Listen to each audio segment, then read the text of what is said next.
电影《艾丽塔：战斗天使》上映2周，全台票房突破 2.08 亿开红盘。导演更让电影进一步发挥公益善举，为了罹患罕见疾病而失去双手的少女提利洛基量身打造狂战士一只手臂，未来更将量产制造平价一只，承诺很快所有截肢患者都将能够取得这套设备。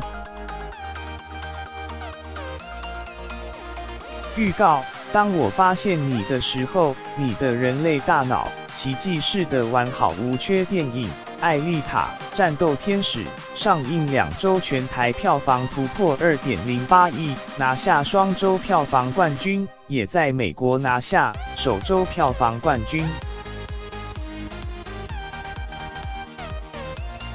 监制斜线编剧，身为电影制作人，我深受何其潜在性的启发。电影除了激励女性勇敢追求梦想，还进一步发挥公益善举。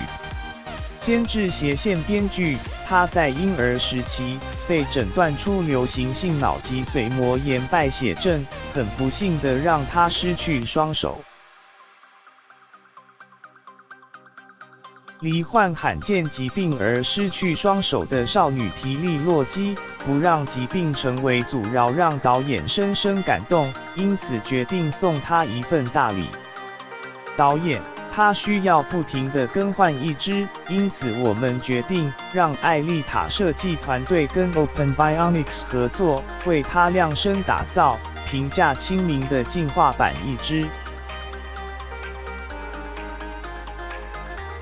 由于使用 3D 列印技术，成本相较低，价格比一般一支平价，一般版本15200元台币就能买到。